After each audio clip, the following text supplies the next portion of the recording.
So we worked through the night last night. We're finalizing the language on an agreement with the president that I believe is worthy of the American people.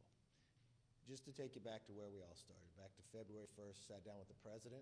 I said, let's work together to be able to raise the debt ceiling, but curve the amount of spending, to let America be able to work again, cut red tape, get some work requirements to help people get back into work. I think this agreement frames all of that from limit, save, grow. It doesn't get everything everybody wanted, but that's in divided government. That's where we end up. I think it's a very positive bill. I want to thank Garrett Graves and Patrick McHenry for the hours that they put in from the very beginning. I mean, no one thought at any given day that we would be where we are today. The president said he wouldn't negotiate with us for 97 days. He wouldn't even allow us to talk. After we passed the bill, we were able to get in. But it wasn't until the final 2 weeks that would we really be able to sit down and communicate with one another. I do want to thank the president's team that he put together, very professional, very smart, very strong beliefs that are different than ours, and I think at the end of the day, people can look together to be able to pass this in the House and the Senate together to sign it and send it to the president.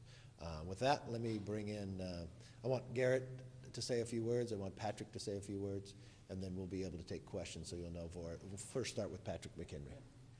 Thank you, Mr. Speaker, and thank you for your strong leadership here. Without the commitment of House Republicans passing a plan to raise the debt ceiling and take on our nation's finances and turn the trajectory of this debate with the White House, and without the Speaker's firm commitment, we would not have been in these negotiations.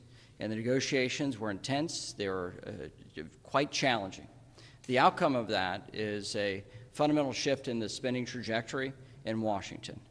This is the biggest set of spending cuts and substantial change from the spending of the last 2 years for this administration. That is changing the trajectory of the fiscal house here in Washington. That's very important. We have consequential work requirements on important programs. We eliminate loopholes, and we bring in the value of work to these important programs. The meaning and value of work connected with fiscal responsibility, those are very important top lines for this negotiations. But it wouldn't have been possible without the firm commitment of House Republicans and us passing a plan. I'm sorry, and this is Congressman Garrett Graves. He did shave this morning for you. I feel like I need to bend over for this microphone.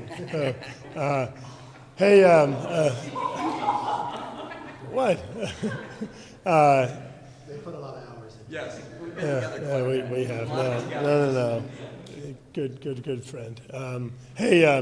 So going on what Patrick said, first of all, look, the Committee for Responsible Federal Budget put together numbers just recently, and they quantify that a child or a grandchild born in America today is going to inherit somewhere near $4.5 million in debt over their lifetime. Think about that for just a minute. $4.5 million for every child or grandchild born in America today that they're going to inherit as a result of irresponsible, reckless, and selfish spending of politicians in Washington. As Patrick said and as the Speaker said, this is transformational. This truly saves trillions of dollars, not just in these discretionary appropriations bills, but for one of the first times in decades, actually takes mandatory spending, some of these programs, these social welfare programs, like SNAP, food stamps, TANF, which is cash assistance, and simply said, look, if you're gonna ask taxpayers to provide you assistance, and just recognizes that you need to recognize that that's something that people are doing for you, and you need to work to help yourself. If you're single, don't have dependents, if you're between 18 and up to 54 years old, that you can volunteer, you can go to school, you can go work at your church, you can get job assistance and job training, saving billions and billions of dollars, which of course is great for taxpayers, but you know what's great for those people that are in these social safety net programs? It helps get them back into the workforce. This, for the first time in over 4 decades, does transformational changes into the permitting and environmental review process today. It takes over 7 years to get a NEPA, an environmental analysis for a road project. We've narrowed that down to 1 to 2 years in this bill, streamlining it, working to get it electronic documents and transparency to where you can understand what's going on, making sure it happens faster, ensure that you're focusing on true environmental environmental outcomes, not all of these other ancillary things. Ensuring that Congress plays the role that the founders intended by, for the first time, putting statutory in the law, something called PAYGO, where we are no longer going to allow, as we've seen President Biden over the last 2 years, wave a wand and unilaterally determine that $1.5 trillion in your taxpayer funds are going to be spent without any consideration of Congress.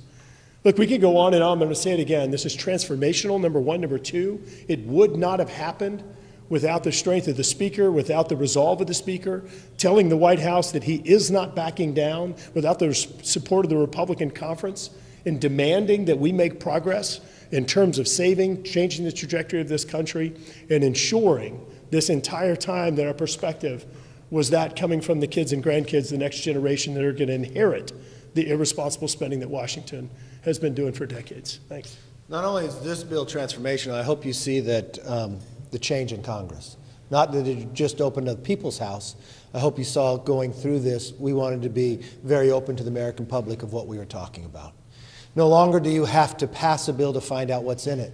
We will abide by 72 hours. This will not be thousands of pages. This will be about 150 pages or less.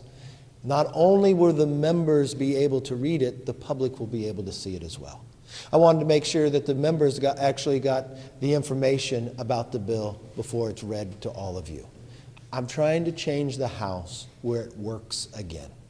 We know at any time when you sit and negotiate within two parties that you got to work with both sides of the aisle. So it's not 100% what everybody wants, but when you look, the country is going to be stronger. This is going to be transformational, where our Congress is literally going to vote to spend less money this year than we spent last year. We're going to reform cutting red tape. So as just NEPA hasn't been reformed in more than 40 years, streamlining it. Construction jobs today, if you want to build a road, it's 7 years of review. We narrow that to 1 to 2. That is transformational, that America can get to work again, people can have jobs again, cut our spending, and also protect our military and our vets. With that, let's open up for questions. Yes. Thank you. You said last night that you've been more excited than the press after your phone call with them.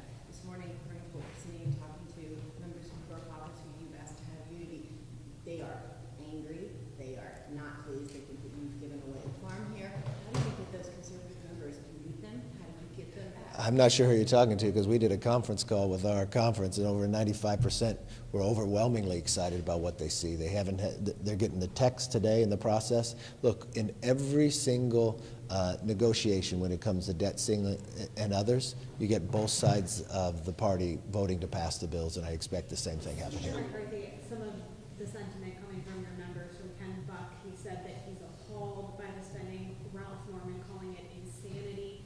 Even if you can afford to lose some of those conservative members, do you worry that someone, because any one of them could, would bring a motion to vacate? Not at all. Worried about losing your Not at all. negotiations? Not at all. Speaker, how confident are you today that this bill will pass on Wednesday? Look, I think people are going to sit there and read it. I think it's good for the American public. You're going to have Republicans and Democrats be able to move this to the president. The president agreed with this bill as well. Mr. Speaker, Yeah. when the bill comes up Wednesday or Thursday, whenever, will you commit to it not going on before when the market is open? So if there's some concern that if there's not the votes, we're not going to have a TARP issue like we did in 2008. We're going to put the bill on the floor in 72 hours and pass it. You spent a lot of time thinking up crazy stuff. Two questions. Can you take us through the defense, non-defense specifics? And then also, You what wanna about have this committee? You may have however many members you have on the floor, but Chip Roy just in the last minute tweeted out no. And we know that I've talked to Ralph Norman, he didn't like what was happening when the bill was merging. Do you have the votes to get this committee? Look, we're putting out the text to everybody. I think we'll be fine without getting it through. Patrick, you want to handle any of that? Sure. So everybody wants to know the top line. This has been a big piece of negotiation. We have spending caps that are now in law and enforceable for this Congress. That was a significant return to reforms that we've had a decade ago to restrain the appropriations process and their capacity to spend more money year over year. And we have the important administrative pay-go, which puts into effect very expensive to the taxpayer regulatory and executive decision-making. And we put constraints on that. There are cost savings there. But But in terms of the fiscal house, you want to understand what's happening now. We have spending caps in place. Spending caps take non-defense discretionary spending down to 704. Thank you for the appropriations reporters that care about the details of this. And we hold vets harmless. So this means that for non-defense, non-veteran spending, there are significant cuts year over year. Exposure stays the same over here? Yes, ma'am. Kevin McCarthy, what do you have left to button up on your call with the president this afternoon? We just want to get back together now that we've finalized all the language, make sure both sides agree that the language is what we agreed to as we spoke. So once we have that, we'll post it. I know a lot of you are, members will react to whatever rumor you guys are writing about. Let's let the members actually read the bill before they make a decision and go forward. Yes, sir. I know there's been some confusion. I know some members that are saying this is fiscal year 2023 levels was spending frozen at. I know that Representative Johnson told us yesterday it was clawed back to roll back to fiscal year 2022.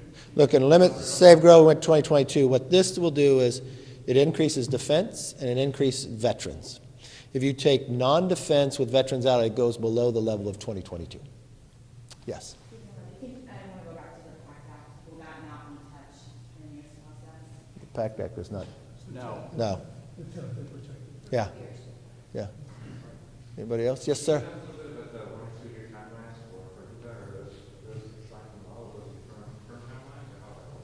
So first of all, let's keep in mind, NEPA, the National Environmental Policy Act, has not been amended in decades and decades, in over 40 years. We have, in statute, we are now going to require a one-year limit on environmental assessments, which of course is the lower level of review, a 2-year timeline on environmental impact statements. We are doing an expansion or what we're referring to as a sharing of categorical exclusions. We are shrinking the scope, which I want to be clear, NEPA has grown to just study all these things that don't have anything to do with the environment, which I would argue has worked against the protection of the environment. So we're trying to refocus the scope back on that, on the environmental impacts and making sure we get the best environmental outcomes. And then lastly, one of the other big wins in there is that we're actually making some tweaks to threshold in terms of when NEPA applies. To give you an example, you can have a $1 billion project. If there's $1 of federal funds in there, you're going to trigger a National Environmental Policy Act analysis. And so we've tried to, I think, right-size those thresholds to where the environmental resource agencies can be focusing on those projects that are truly going to have impacts. Think about what Garrett just said. It hasn't been reformed in 40 years. It's a frustration with people all across this country on both sides of the aisle. It doesn't matter if you want to build a road, you want to build a renewable energy project, it all gets stopped and studied for years. It's a frustration. That's millions of dollars wasted. That is all changing now. So we can build again in America. We can make America stronger. We compete with other countries. This is a win for the entire country and for both sides of the aisle. Yes. How important is it to you that you get a majority of your majority and will you? Yes. Would you just reflect you will? Yes. This is a good, strong bill that a majority of Republicans will vote for. Yes, ma'am. Relationship with President Biden. It's looking like it's going to be a robust living effort on both sides of the aisle. Have you started it at all having conversations? Tom Emmer is our whip. He will continue. And look, members have to have the text before they're going to say where they are, and so they'll be able to see it and work through it. Have you started conversations? Yes. With the president, you were very critical that he took a long time to come to the negotiating table. Once he did negotiate with you and your team, how would you describe it? I thought his team was very professional, very smart, very tough at the same time. So did a wonderful job. The president. When I was referring to President, I was referring to President Biden. Yeah, talk to President Biden. Yes. I want to ask, on your one pager that you released to members last night, one of the provisions that it's going to make Congress work again, and there's an appropriations piece that basically would trigger a return to spending at 99% of fiscal levels. Can you explain that in whether or not that prevents future government shutdowns? Is there some other mechanism that has to happen? Well, I think a frustration America has is when they look at Congress not doing their job. We've watched this place break down, where members didn't have to show up for work, where the very basics of appropriations weren't passing. So you watched what happened before we took the power, where they had this omnibus come at the last moments in Christmas, thousands of pages, nobody can read it, you didn't wait 72 hours, and just jam it through and fund government that way.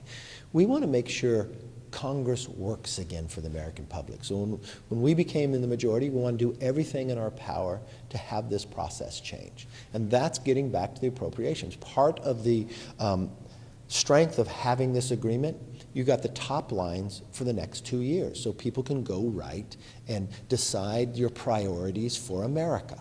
And the difference here is, if you don't get that job done, you shouldn't be rewarded. So what it would do is make sure your government doesn't fund down, but it would do a continuing resolution, but at 99%. So it gives you the incentive also to do your job. This was an idea that brought forth by Thomas Massey. And I think it's a very positive idea, because what it's really doing is forcing and it's giving consequences for members of Congress on both sides of the aisle to do their job. This isn't going to be a Republican or Democrat idea. This is really for America, telling Congress there should be some consequences for you not doing your job, and now it gives you the incentive. So what you'll find is Congress is going to work better, smarter in this process because of it, and we'll get our work done. Do you expect all members of the leadership to support it? Yeah, I haven't talked to all of them, but I expect most of them will, yes.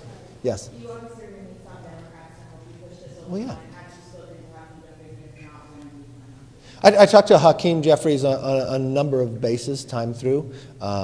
Look, members should be able to read the bill beforehand, to be able to look at it, but negotiating or communicating with the president, if the president signs off it too, I expect his party will be supportive as well. Do you have a timeline for bill release? Yes, sir. You characterize this bill, to make the case to members, as something that has no concessions to Democrats. How do you expect to get... Look, we raised the debt ceiling. We negotiated in good faith with the president. I remember many times I was in that position as well, where we had President Trump negotiating with Speaker Pelosi, and an agreement that the president made, we supported the president in that path.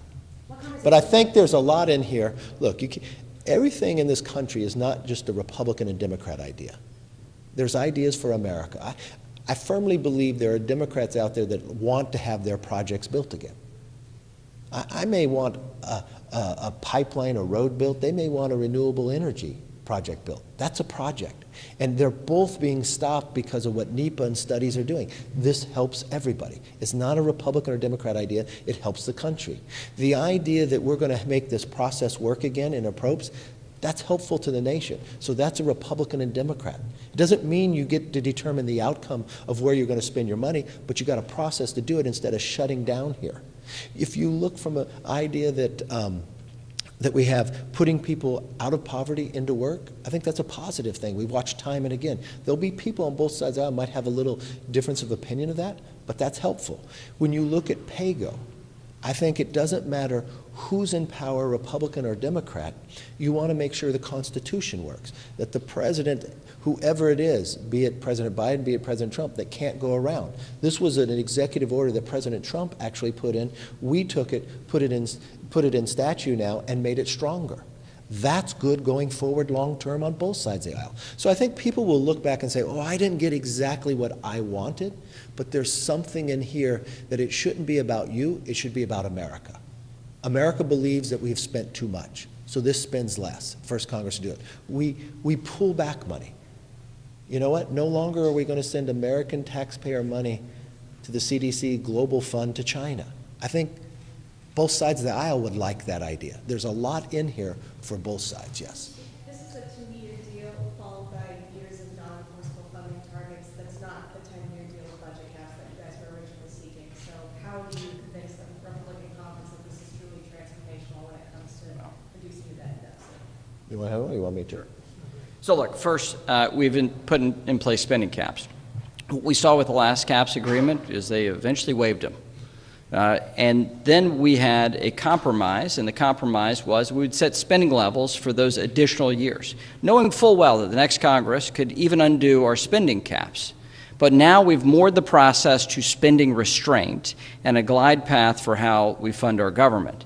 So this does have an effect next Congress. Next Congress will have to change that number through the legislative process, just like they changed the number on sequestration, which is the enforcement mechanism for this Congress.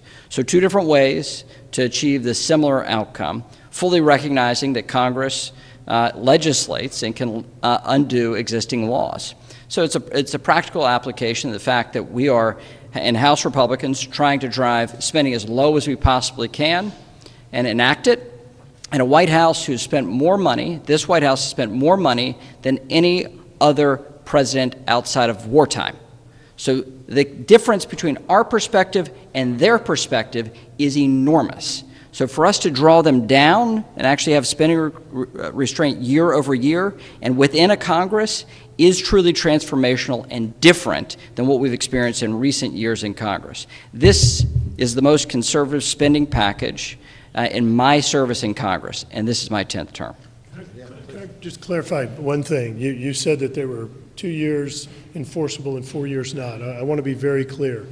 It is 6 years of enforceable caps. Okay? There are different enforceability mechanisms for the first 2 years as compared to the remaining 6, but I think it's important. These are 6 years of enforceable caps. Lastly, in regard to what Chairman McHenry just said, something that's important to keep in mind, and one of the things we realized during negotiations, there has never been a 10-year deal that has been abided by. As the chairman just said, Congress always comes in and changes it. We did score limit, save, grow over 10 years. As we started studying some of these previous deals and realized they don't ever abide by that, and there was some pushback during negotiations, we realized that a 6-year was a bit more honest and transparent in regard to the savings, and we believe that that's going to generate somewhere around $2 trillion in savings from those caps alone, not even talking about some of the other huge policy wins. But in 4 years, you would have to have a majority for them to be enforceable, correct? Well, sure, but I mean, keep in mind that next year you could lose the House, Senate, and you could have Democrat control of the House, Senate, and White House all over again, and you could have us return to reckless spending. There's nothing we can do there's nothing we can do that binds the next Congress. There's nothing you can do. So what we've tried to put in is the strongest enforcement mechanisms to truly change that trajectory, put us on a financially sustainable path, and I think that this was a really good win. Can you just talk about this? What conversations have you had with leaders McConnell and Schumer? I haven't talked to Schumer about this yet. I talked to McConnell last night, walked him through. I'm going to talk to the Senate Republicans today. We'll do a conference call, walk them through the bill as well. Last question.